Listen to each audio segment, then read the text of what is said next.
guys, Fultoncards here, live direct from Brooklyn, New York City. Let's go. Let's go. In front of me today, 2020-21 Upper Deck SP Signature Edition K7 box number 4. You want more. So here we go.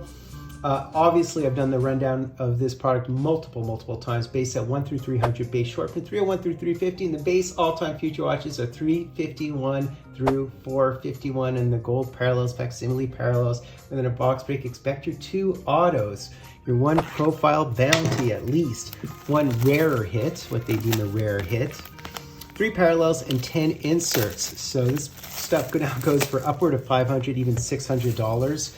Which is crazy. I obviously bought the case when it was less than 200. So yeah, so people will talk about value and go, well, it's not worth $600. Well, of course it isn't worth $600 unless you hit the Mario or the Gretzky. But you know, this is just how cards work this day. Prices go up because of scarcity and because of how much people appreciate this product. This is one of the most cherished products in the hobby, believe it or not. So let's have at it. Let's go. And I already hit 2 all-time future watches within this case, so I guess I'm slated for a bad box. All right, Colin Patterson, and we do have a Stevie Y Dominant Digits, Nevin, Kelly Rudy, as well as the Charlie Simmer with the stash. We appear to have a base Upper Deck canvas. I think it's an Isle, if I'm not mistaken, Brian Leach, and it is in fact the Bobby Nystrom. Very cool. He looks like he's just about to prepare some ribs or something. All right, Upper Deck canvas autos are some of the most cherished and admired and popular cards within the product and within the hobby.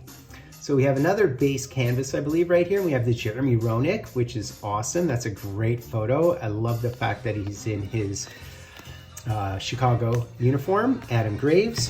So looking for 2 autos. I have on occasion see 3 autos, on occasion been shorted. This happens to be a profiles here. Is it a Yager? We'll see in a second. I believe it is a Yager. So there's Lars Lindgren as well as the Daryl Sittler, and it is in fact the profiles bounty card of Yaro Yager.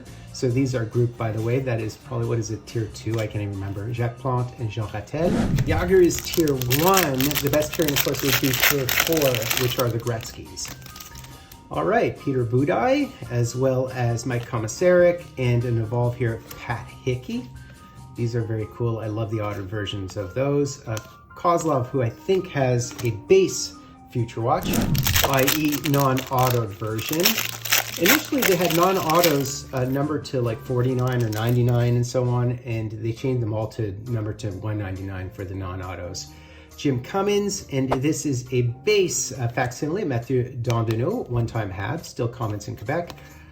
Bobby Carpenter and Bernie Nichols. Always a fun product, always a special occasion, always enjoying these breaks, as you can imagine. Creighton, we have the Randy Burridge, and there is the Patrick Roy. So this is the other tiering, one of the other tierings, I think tier 2. The tier 2s are 1 in 36, and they're all Marios or Patrick Roys. So we could potentially have hit an auto here, and if we did, it would be Gilles Meloche, but it might just be another base canvas. I'm not sure. We'll see in a second here. I wouldn't mind the Gilles Meloche. It feels, well, we'll see in a second here. It could be a base, it could be an auto. We'll see in a second. It is Gilles Meloche, of course, and I think it's, no, it is an auto. It absolutely is an auto. So we hit the Gilles Meloche. What a beautiful card. I love it. I love it. I know I've hit this before. I must have hit it before. That is beautiful. What a beauty. So, I mean, what can I say about that mask? He definitely has one of the best masks in the hobby, but what's funny about it, that one looks like Denis Aron's mask, but what's really cool is he also had the famous Cleveland Barons mask, which is one of my favorite in the history of our game. So love that. Of course, Goalie Mojo, I set us up for Goalie Mojo in the background, and lo and behold. So continuing on, we'll see. So what is this card? I think it's a base. I think it's a base Upper Deck canvas here. And look at that, it's the Mike Modano. That is a cool one. I rarely hit this one. Look at that, signing autographs. That is so beautiful, I love it. Sergio Momesso, one-time had. So 1 auto down, another one coming, hopefully a nice one. We do have a base Decagons here. There's Mike Palmetier Forsberg, and we hit the Randy Carlyle. He's up and down the product in multiple jerseys, including the Pens and the Leafs, by the way. And there is Randy Cunningworth. So there's the Greg Fox. We have the Dale Hawerchuk. I think he's discounted because he never won a cup, but wow, was he a good player. One of the best players of his era. So just a base facsimile, and there's the error card of Rick Lance for whatever reason. There's the Ron Hextall facsimile auto, Dave Schultz, the Hammer. I've hit him, Derek Graham, and Alex Tongay. How much fun is this product is the question, and this is an auto. Unfortunately, it's a base auto. I think we were due because we've hit too many all-time future watches, but there are some good ones on that checklist, so it is possible to hit some decent ones on that checklist. There is the Oris Kindrachuk. That's very 70s with the darker blue. Chris Mason and Harry Howell. And I believe this is, yeah, it's the Hextall base upper deck canvas. Very upper deck canvas forward box, isn't it? Dick Duff and Norm Ullman. If I spin this around like that, maybe we can hit the Felix Potvin auto because he does have a base auto.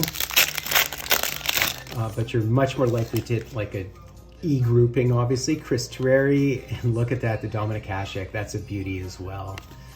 Shabbat, Curtis Joseph, and Chambers, and it is another profiles. And is this one of the Gretzky's? This might be our quote-unquote rare hit because it's the rare grouping of the Dennis Potvin. Yeah, so these were the bounties. Initially, this actually held a premium because, in fact, I remember initially, like somebody sold one for like $200 or something, at least over $100. Because it is the rarest one, the rarest grouping, group 1, or tier 4 that is. Okay, so our last auto here, our very last auto, we'll see who it is. Just a base auto, can we spike a Hab like Wilson? I'm not sure. There's Mario, there is Mario. So who do we have here? And it is a generic, is that Commissaric? I'm not sure who this is, or is this someone else? Brian Berard. It's Brian McCabe. Okay, Brian McCabe. I was wondering, who is this? So it's Brian McCabe. I should have known. You guys probably recognize the number. I totally flaked. Didn't he wear the C with the Panthers? I feel like he wore the C with the Panthers. Yeah, I think so, right? You guys tell me. All right, interesting break. I guess middling ones this time. This is why you have to buy the boxes before the prices shoot up, right?